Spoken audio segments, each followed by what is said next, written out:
They started off as brothers in music collabs, parties, and respect. But when love, loyalty, and ego got mixed in, everything changed.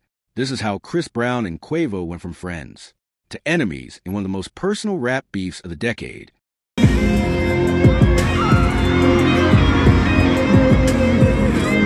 Before the beef, there was brotherhood. Back in 2015 to 2016, Chris Brown was at the top of his R&B game, a global star with hits like Back to Sleep and Liquor. Meanwhile, Quavo was making his mark as one-third Amigos, a group redefining trap music with hits like Versace and Bad and Bougie. The two worlds collided in 2016 when Chris dropped his collaborative mixtape, Before the Trap, Nights in Tarzana.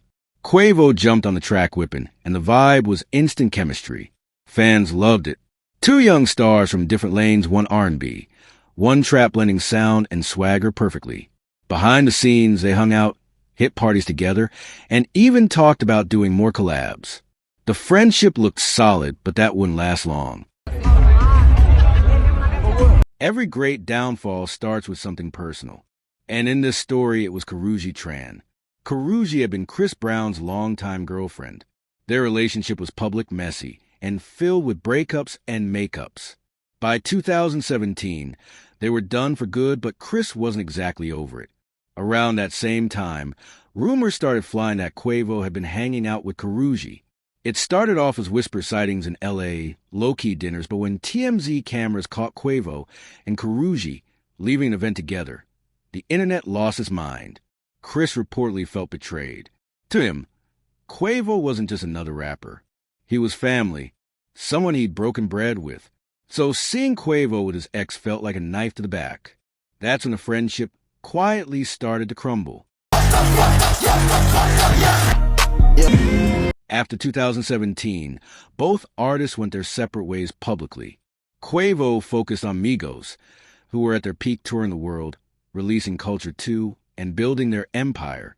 Chris, on the other hand, dropped his heartbreak on a Full Moon album and focused on solo success.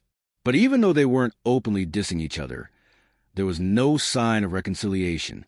They never spoke publicly, never appeared in the same rooms, and never collaborated again. It was clear the friendship was dead, and all it needed was a spark to reignite the tension. That spark came years later, in 2024.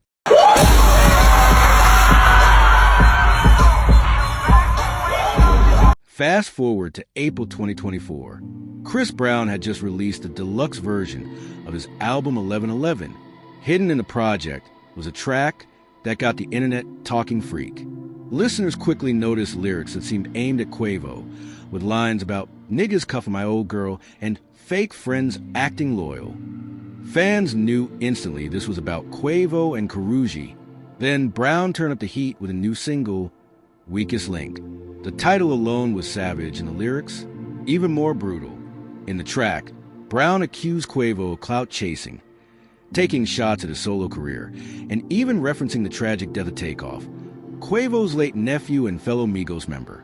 That line crossed the line for many fans, and Quavo wasn't about to stay quiet. Within days, Quavo fired back with a diss track titled Tender. The lyrics hit hard. Quavo brought up Chris Brown's 2009 assault case with Rihanna, a sore spot in Brown's history, and called him out for hypocrisy, saying Brown had no right to talk about morals or loyalty. He also mocked Brown's obsession with women and hinted that his reputation made him untrustworthy in the industry. Social media exploded.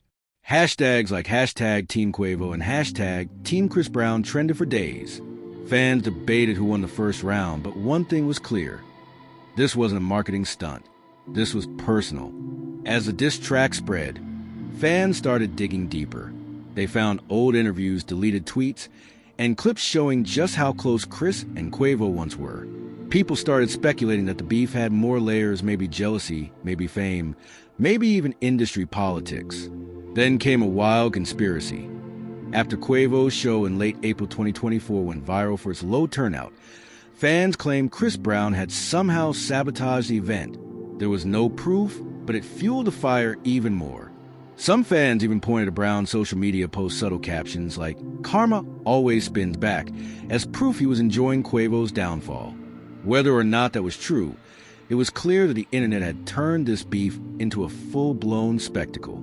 In January 2024, before the diss tracks even dropped, both artists were spotted sitting near each other at Paris Fashion Week. Photos hit social media, sparking rumors that they'd squash their beef, but that wasn't the case. Chris later posted online, saying the seating wasn't his idea and that he wasn't about to fumble my bag for little dudes.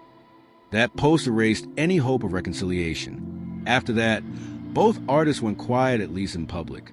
No interviews, no statements, no apologies. Just silence. But fans know silence in hip-hop never means peace. It usually means the next move is being planned. The Chris Brown and Quavo beef is more than just music. It's a story about friendship, betrayal, ego, and love, a perfect storm that turned two collaborators into rivals. From their early chemistry in the studio to public shots about lost relationships and personal pain, both men cross lines that may never be uncrossed. Whether this feud ends with another diss track or truce, one thing for sure: it reminds everyone in the world of fame and loyalty, one wrong move can turn your brother into your enemy, from homies to haters. Chris Brown and Quavo's story proves that sometimes, in the music industry, the beef never really ends. It just goes quiet until the next track drops. If you made it this far to the end, make sure you comment your thoughts and subscribe